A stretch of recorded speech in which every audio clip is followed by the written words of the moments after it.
This is an overview of the account options. You can see from this list that there's a lot to go through, but we'll just breeze over some of the ones that have their own in-depth tutorials for more specific uses in the system.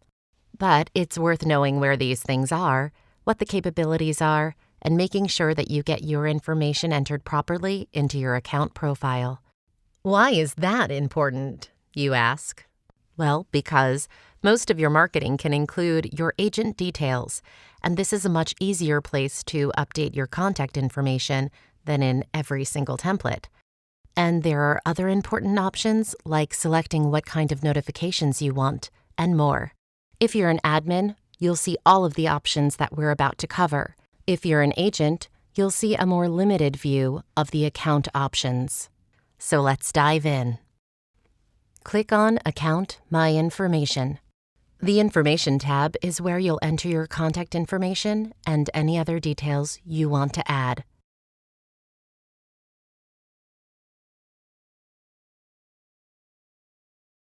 On the Account tab, you can set your username, change your password, set your time zone.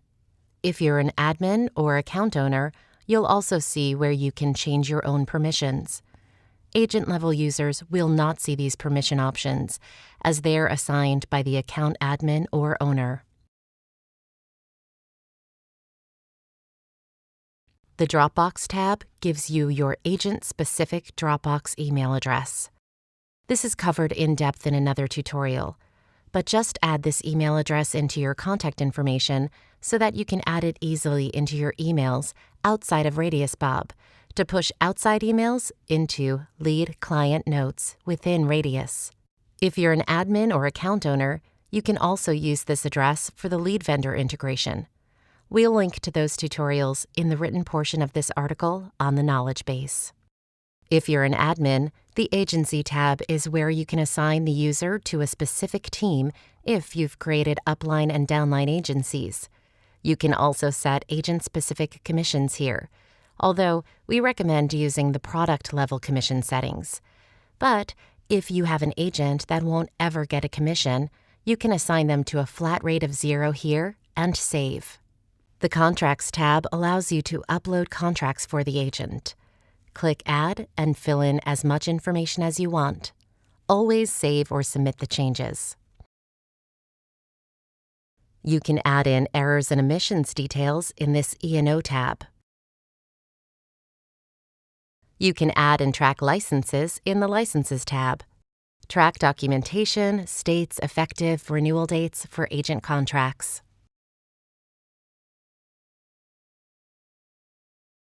The Notifications tab is an important one.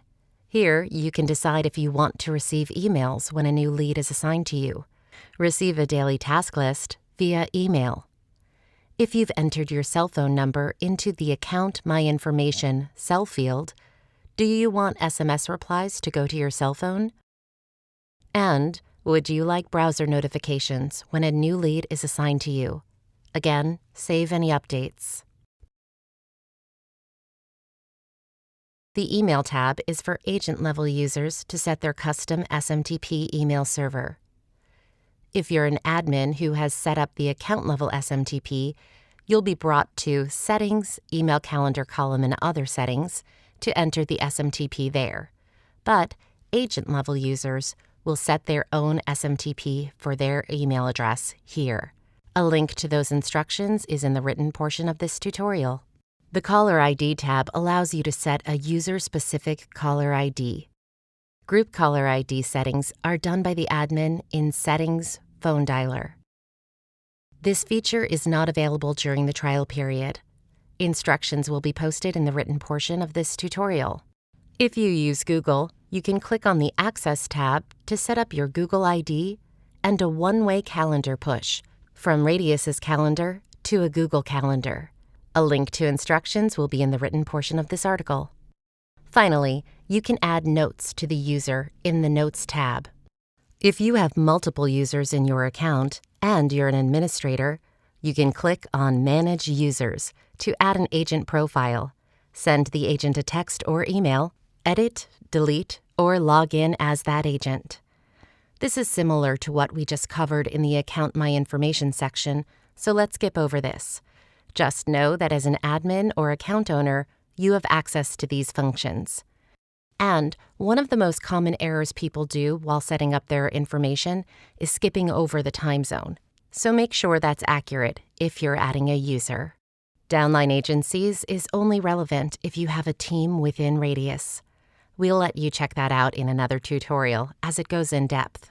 If you have 2 or more seats in your account, you'll have access to the Agent Recruitment section here, where you can add in information on agents whom you are recruiting.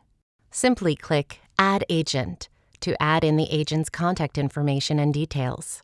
Agent Documents holds the list of the documents which you set up in the user profiles. It's an easy way to see an overview of all of your agent's contracts, expiration dates, and more. Website Forms is useful when you're building a website contact form. Your post documentation is listed here with your account-specific HTTP post address.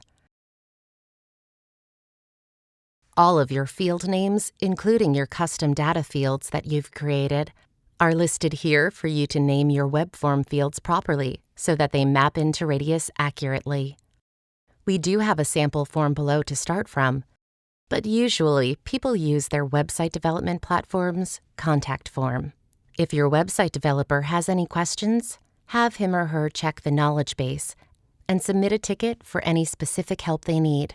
The billing page is where you can enter your credit card information when you're ready to activate your account.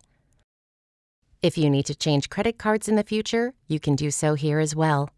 Click Update Billing when done. Upgrade Account allows you to change plans. If you're trying to downgrade your plan, you must delete the old users in Account Manage Users before you'll have the option to downgrade to a lower user count. You can close your account here, but if you do, your account will be deleted, so make sure that you export the leads, clients, and agent lists that you've added into Radius before hitting close. But why would you ever want to cancel? Finally, you can log out here. It's good for security reasons to log out, and also, upon login, you'll be notified if we've released any new features or updates.